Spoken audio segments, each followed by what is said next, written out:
Hello, OSI community. So I have another video here that for you guys, and I reached out to Mariette here.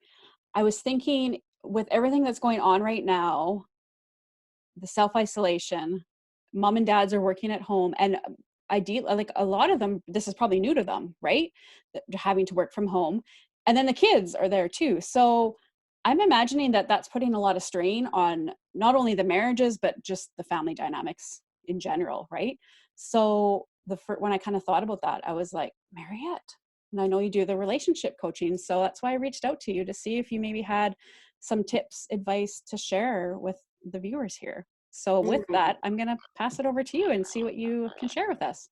Awesome. Thank you. Thank you for having me here because I agree, talking to my clients, these are the things that are coming up. They're struggling with their children or they're struggling with their partner, and everything that, is there anyway is amplified when we're in this tight quarters and really have nowhere to go and nothing to distract us in the same way that we're used to with work or whatever it Mhm. is.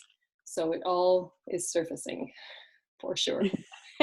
So yeah, I hear you. I think it's really important and an amazing opportunity as well for all of us to really take a look at where we're at in our relationships and what we can do to make those relationships better. This is a really, really great opportunity.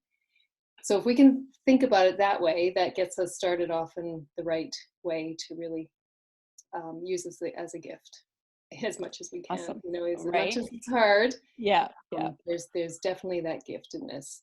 Yeah. So there's a couple things I want to talk about, two main pieces. And the first one is, I think for us to really understand and be compassionate to ourselves and to the other people in our family, Hmm. is we have to understand that we are going through change, and change is has stages, and we are all in the same stage of change with what's going on in our life. So we're in square one, it's what it's called, and it's all about death and rebirth. So the way things we knew they were are gone, and we're Hmm. starting this new situation, and we don't know the future. We don't know what's going on. We don't know how things are going to look, as we move forward. So there's a lot of fear. There's a lot of discomfort. There's feels like our foundation has been taken out from underneath of us. So when we are in this stage of change, there's two main things we want to really be aware of to help us get through it. And that is grieving and disbelieving. So I'm going to talk about those two things separately. Okay. But the first one is grieving. And grieving is the reason why we grieve in the first square of change is because we had to say goodbye to normalcy, to it started out with saying goodbye to hockey. For us, we were devastated. We didn't couldn't watch our hockey. We're a huge hockey family. Yeah. Just things like seeing your friends, seeing family, going to coffee shops, doing all the things that we normally do. And then jobs started to change, and then things like special jobs my husband was doing that he was so looking forward to it canceled, or just things started to change, and we were grieving and understanding that's normal. We will grieve at this time. And in order to get through and understand what this looks like, we have to understand the stages of grief. So if you look at Elizabeth Kubler-Ross, Hmm. she's the one who talks about the stages of grief. And there are five. And the first one is denial. And denial is where I like to hang out. I am very good at head in the sand, optimistic. Haha, it's all good. We're fine. No worries. Um, and often it's like, just pretending things aren't happening. We're avoiding information, not really learning much about anything.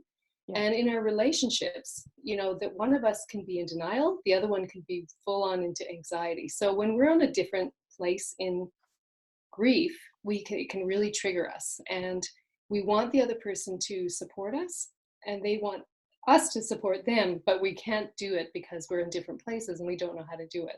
So Hmm. it begins to create tension with our kids. We want, for example, maybe we want structure, we want routine, and the kids are like, well, I'm bored, I don't want to do that, that's not something I'm interested in. And so they're fighting us with all this. So I've got two kids, you've got two kids, we're Yeah. all experiencing this tension with trying to get them to do something productive or just to be busy or not get on the computers or whatever the fear is for us. So that first stage, denial, is when we are kind of in shock, maybe even manic or elated. And so these different things of how we're really avoiding what is. And then we go into anger. So my son's in anger right now. He's like, I can't do what I want. You're not letting me on the computer. My friends aren't there when I want to do whatever I do. So he's feeling angry. And my husband's angry about jobs going away, and starting to get into fear. And I'm going into fear about what's going to happen in the future. Are we going to use all our savings? We're both self-employed, so it's not like we can go get EI, in the same way. So yeah, it's a little bit stressful.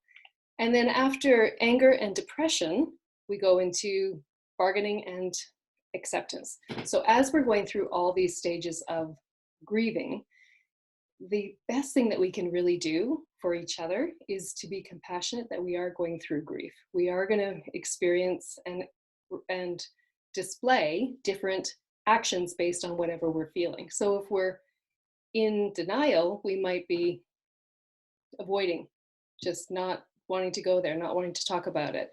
Maybe we're just trying to, just, oh, it's fine. We don't have to worry about it, whatever.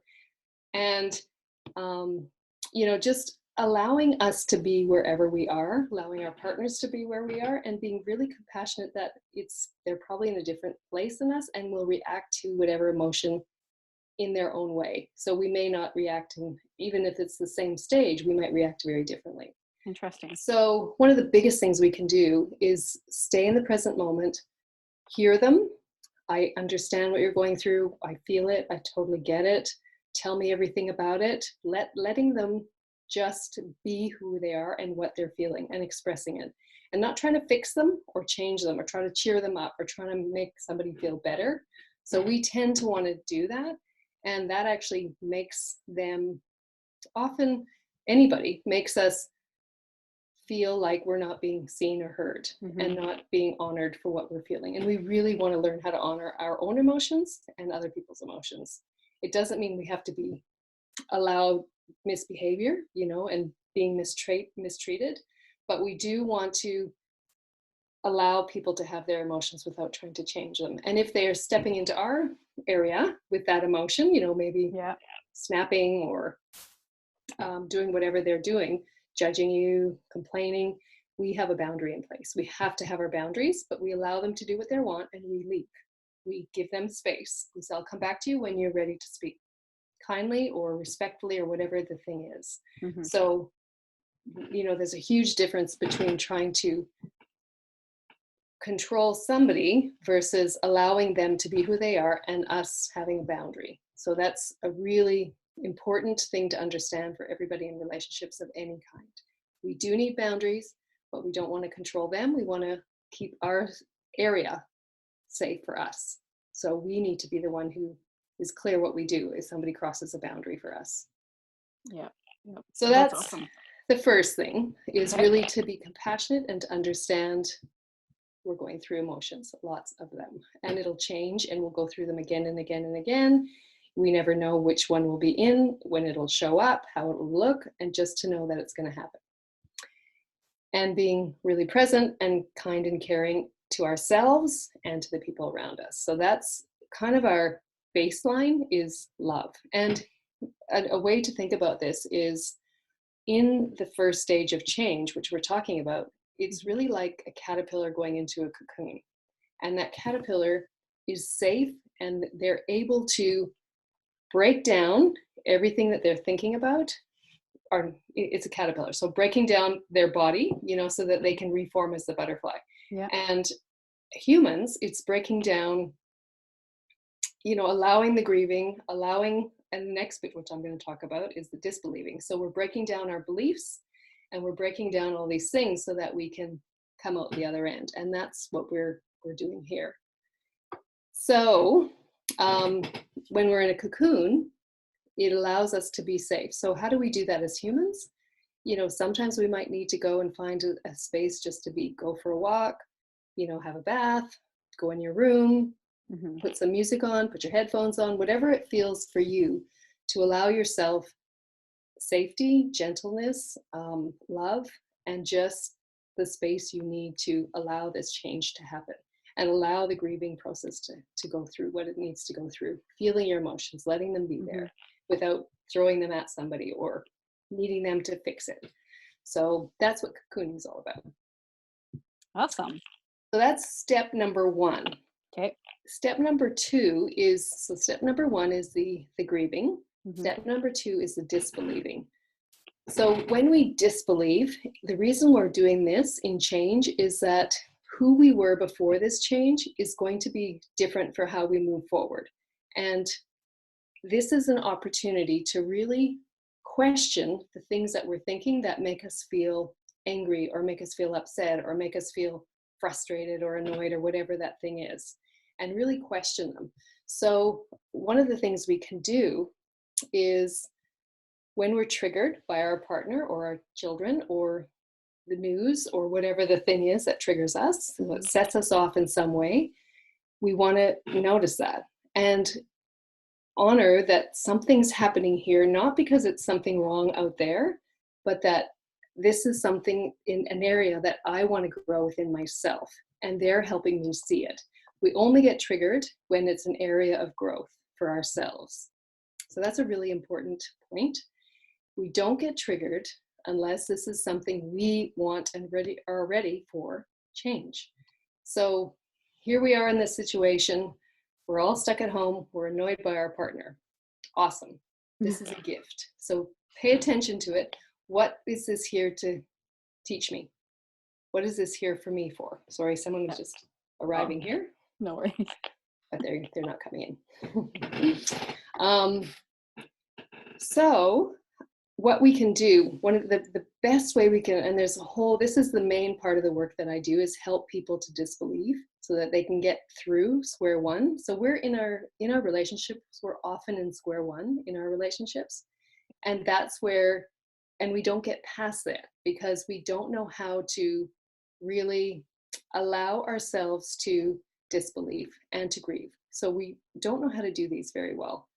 But just for time, and make this not too long, Yeah. one of the things that we can really focus on in disbelieving is asking ourselves the four commitments by Don Miguel Ruiz, and check in with ourselves. So number one out of his commitments is, am I making my growth my highest priority? If we can do that and nothing else, it will stop us from going into blaming, judging, making someone else make us feel better, whatever we do to the other person. When we can say, fascinating, I'm triggered. What is this here for me for? What am I here and able to learn from this situation? So that's number one for Don Miguel Ruiz. And I really think that is the most important thing for us, the shift that we have to make. Mhm. What is this Mhm. here for me for? This is going to make me stronger. This is going to make me move into my highest self, really be who I want to be. Yeah. I don't need him or the kids or anybody to make this happen. They can't. That's the Yeah. reality. They can't. So Yeah. how can I really do this for myself? Because I want to be who I want to be. I love that. And I want to create things that I want to create in my relationships and in my life. And so we need to own that one. We need to Mhm. commit to, we're the ones who can make those changes, nobody else. The second one from the four commitments is courage. So this is where, we need to take responsibility for the parts of us that are ready to grow.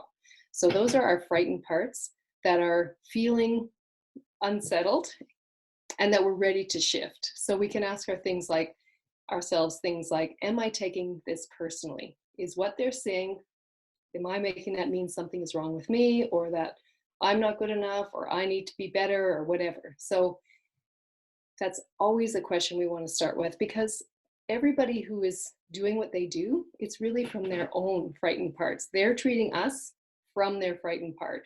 We're treating them from our frightened part. So we want to make sure that we don't own their frightened part. We can allow them to do and act how they want, but we have our boundary in place, right? We really say, I see that you're bothered. Um, And let's talk about it when you're feeling calmer, so there's our boundary, whatever that Mhm. is. Mhm. We really want to work on not taking things personal. The second one we can ask ourselves is, am I being impeccable with my word? Am I being careful of how I respond and how I react and what I say? And what you always do that. You never do this. You're always, you know, doing whatever you're doing with the kids, or you're always in your room watching a show or whatever, whatever the thing Mhm. that's pissing us off or annoying us. Mhm. Is that true? Is it always? Is it never? Am I using swear words? Am I, to really be impeccable with the way we speak, um, is owning, what comes out of us and our energy and how we show up. So that's the second one. The third one is, am I making assumptions? Am I making what they're doing mean something without really knowing what I make? And I am notorious for this. So, and I've learned to really talk to my husband about it. When you say that, this is what I made it mean. Is that right? And when I made it mean that, I attacked you because I was really angry that you were thinking this about me. And often it wasn't even the case. And it wasn't even what they were doing. And again, it's their frightened part that's really acting out, and it's their stuff. It's not about us. Yeah. And we often are making assumptions about what other people are thinking, or what they want, or what they don't want, or whatever. We need to just ask. We need to talk to them. We need to talk to each other and find out what's really going on. And the last one from Don Miguel Ruiz is, am I doing my best? Is this how I want to show up? Is this who I want to be? And if it's not, it's okay. But just know that we are doing the best that we can. And if it's not this expectation of perfect, that's not what we're going for. In this moment, am I being the best that I can? And just checking in. So as we check in with these 4 different areas, Mhm. it helps us to be empowered and to take responsibility for ourselves and our own emotions and our own actions. And what we tend to do when we're in fear and when we're in square one, like I was saying, is we go into blaming, judging, focusing on our partner, needing them to do it because we're scared, we're uncomfortable, we are going into control. That's how we've learned, most of us, to really feel better, is if I can control the situation or them, then I can feel better. But it's the roundabout way to get what we want. We need to just really do it ourselves, take care of ourselves. Wow. um, so that's courage. I'm throwing out a whole bunch of different But it's stages of amazing. I things, think this but is great for everyone to so hear. the 4 commitments are, sorry, that those were the 4 commitments that we want to be courageous to take a look at our own selves and what we're doing. Then the third part is compassion. Can we accept that they are just like we are, a person who has frightened parts and has triggers and is acting on emotion and acting on fear, and knowing that just like us, they're doing the same thing. It might look very different, but just compassionate to each other. And when, and the thing is, we can't make our partner be compassionate to us, but we can be compassionate to them, and we can be compassionate to ourselves, and knowing we are just figuring this out. And as we do that, we shift the dynamics between our partner. We show up differently. We show compassion to them even when they're acting out, even when they're not doing things we want them to do. We have a boundary in place, but we allow them to be wherever they are on their own journey of understanding themselves and how their frightened parts show up, because that's all misbehavior looks like, is just a frightened part, not knowing how to deal with something. So when we really get that, this is just us in fear. Fight, flight, freeze. That's what we're doing. And then the last piece of really how to check in with yourself and how you want to show up is consciously communicating and consciously acting. So, check in with your intuition. Who do I want to be right now? What is, from my highest self, what does that look like? What does it look like how I would respond to this? You really consciously choose an intention. I want to get through this with my partner. I want us to come from love and not from fear. I want to be patient. I want to be accepting. So really decide how you want to show up with your partner. So this is a lot. Mm. It sounds like a lot that we have to do, but we spend so much of our time waiting for the other person to change, waiting for the other person to create something better for us. And if we stop doing that, we've got all this energy and time left to do our own work. And that's really where we want to put the energy. And, I mean, ultimately, this is about choosing spiritual growth in ourselves rather than control. And so Well put. being accepting and knowing where we're at, all of these pieces is ultimately, and I hope that makes some sense, because I know I threw in a bunch of different things, but No, that if you have was, any questions, I'd love to clarify yeah, anything. yeah, no, that was, I mean, that is a lot of information, but I've already heard you speak at Oh that one. no, I'm not hearing you. Oh no, really? I can still hear you and it's still recording. Can you hear me now? Darn. Here, okay, so technical, we're back now. Awesome. You can hear Great. me. Yeah, no, I think that was great. That is a lot to kind of take in, right? Mm-hmm. But I just wanted to maybe mention too to the viewers, like I know you were doing in the community, you were doing those get-togethers, but obviously it was Mm. isolation. That's no longer a thing. And I'd seen that you're doing live videos. So what are you sharing on the live videos if you want to maybe? Yeah, and I definitely talk about everything I've talked about here. I mean, Yeah. this is the work that I do, is helping everybody turn inwards, take control over their lives, really um, how to show up, how to be compassionate with ourselves. All of these pieces is what I talk about. So that's what I will continue to try and do as I hear more what people are wanting. Wanting. Yeah. And the Zoom calls are really helpful for me because I work best when I'm answering questions and supporting people through their work, just like Mhm. in the local group when we were Yeah. together in person, Yeah. rather than me talking, because the talking piece it goes in our mind, right? We really understand it at one level, but until we put it in our own situation and really, really use examples from our lives, we don't really get it in the way we want to get it stays in our head and it doesn't shift our actions in the same way. Mhm. So what I would love for anybody who has questions about this to join my Facebook group and be a part of those Zoom calls and put out any questions you have, and I can work through either just answering them live or Yeah. talking to you on the Zoom call, whoever that is who Yeah. wants a question answered. Oh, that's awesome. Thank you so much. I really appreciate you taking the time to do this with me. And That's I will it. drop the link to your Facebook group as well, or your page there in the Okay, comments of this. So then they know how to reach you. sounds great. Awesome. Thank you Thank so you. much. I Yes. love talking about this stuff, and I know it's really an opportunity for us to. We've got the time. We don't have the distractions. We don't have the things that Mhm. can pull us away from ourselves in the same way. And now is the time we can really do some inner work And show up, and show up. right? Yeah. Absolutely, Awesome. absolutely. Okay. Well, I'm going to turn the recording off. So Okay. thank you once again.